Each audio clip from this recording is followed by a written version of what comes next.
So, you're a VTuber, want to become a VTuber, or really enjoy VTubing content, and want to know the realities of being a VTuber in 2025. I'm Cami, and let's get on with it.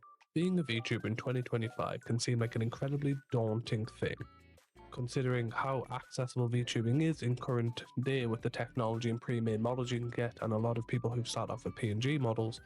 Everyone seems to start out as a VTuber these days, and not so much the traditional face cam or no cam streamers. This can come across as very disheartening, thinking, oh my god, I'm never going to make it, everyone else is doing everything. But look, the one bit of advice I got when I first started out was find something that no one has ever done before. And it took me about 3 years of doing all of this and getting nowhere to realize that everything's been done before, and that advice is just crap. Everything has been done before. The issue is you've got to find out what you want to do and how you can put your spin on it. Want to do a let's play for Minecraft? Put your spin on it. Want to do reviews or cooking streams? Put your spin on it. It's got nothing to do with the fact that it's been done before, because everything has. There's over 8 billion people on this planet. Everything's been done. So it's a bit of bad advice. I mean, just look at me. I started out in 2020 at the peak of COVID. I wanted to become a streamer. I thought I'd be the next big thing, the next Iron Mouse. Well, to be fair, I can't say Iron Mouse. I was a webcam streamer. I wanted to be the next Ninja. So I started playing all the games at the time, all the training games. Apex had just came out. I was playing that a lot. Call of Duty Warzone, I was doing that a lot. And I just found myself at the bottom of every list, at the bottom of every streaming category. No one was picking me up. And it's taken me nearly, 4 years to realize that I need to make videos. And that's the one big advice I can give you. If you want to make this or be somewhat successful with it, streaming alone will not get you anywhere. No one will find you. No one's going to know what's going on. It's just the nature of it. You need to make videos. And in 2025, unlike in 2020, you can do that with short form content. Make TikToks, make shorts. Do whatever you really want. If you want to do a cooking short, make a cooking short. That's what you got to do. Shorts will get you everywhere. But don't forget, evergreen content on YouTube like this is always full. So don't neglect that side of it, because in this day and age, if you only stream, you get nowhere. You've got to make content, because people will funnel from said content into your streams, and that's how you kind of grow as a streamer. That's what you got to do. You've got to have the content first. Speaking of content, don't neglect your social media content. If you're posting on TikTok and YouTube, don't forget to post on Twitter, or as it's called, X. Never call it X, please. Or you post on Blue Sky. So if you make a short, post it on there. It'll be fun, but don't forget to post cool little things, being like, here's my model, how cute is it, oh my god. Show off. That's what you want to do with social media. You want to show off the best part of you. Speaking of best part of you, try not to post anything that's going to get you in trouble down the line.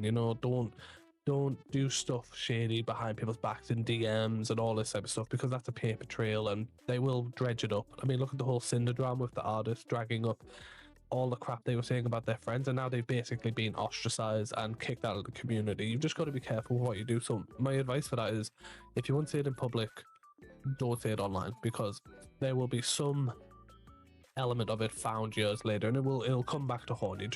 You've got to be careful with it. So speaking of drama, you've got to be careful when you're live and you post content on YouTube, Twitter, Blue Sky. Now, there will always be someone who comes out of the woodworks and tries to create a parasocial relationship with you. That basically means that they will attempt to be more friendly with you on a personal level, because they think, because they watch your content, that they are entitled to that. And a good way of beating around that is, yes, be very talkative and very engaged in your community. And if you do make friendships along the way, that's amazing. Be friendly with those people, take into DMs, do whatever you want. But make sure you set those boundaries first and foremost whenever you start streaming, creating videos, or even in your Discord community. You've got to have those boundaries.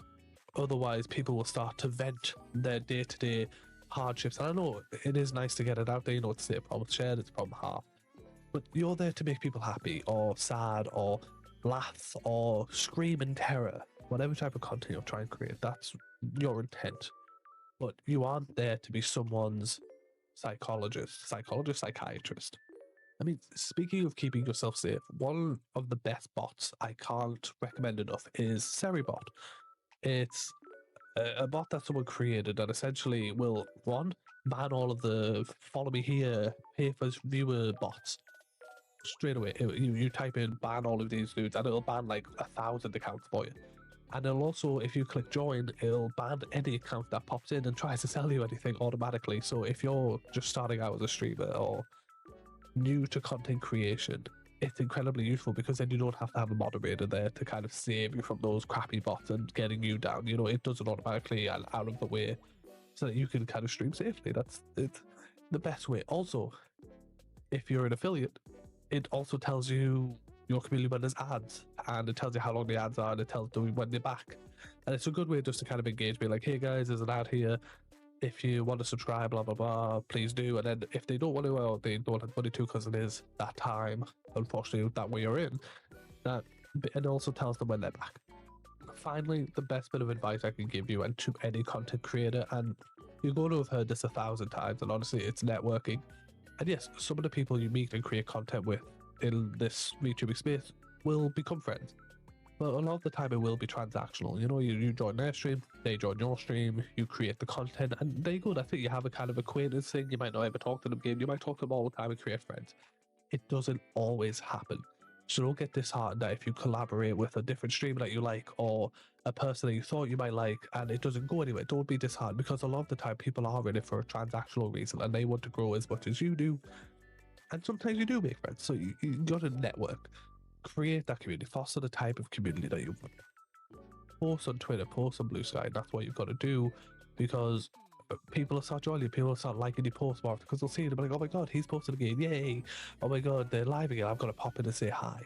You know, you've got to provide that content that they want to come back to, and you create this community where people kind of create friendships, collaborate, and that's what you do. I mean, in my Discord community, 2 people met and they currently live together and they're having a family, so I'm really happy for them. Just don't go into it thinking you're going to be friends with everyone, because that's naive. You don't do that at school, you don't do that at work. Take everything with a pinch of salt. But remember this, if it sounds too good to be true, it always is. So if someone's messaging you being like, oh my god, I want to be your best friend, oh my god, like, I want to make all my content with you, I want to do this, I want to do this together, I want to invest everything into you, it's probably not a good thing. So just take everything with a pinch of salt, be a bit wary, and you'll be fine.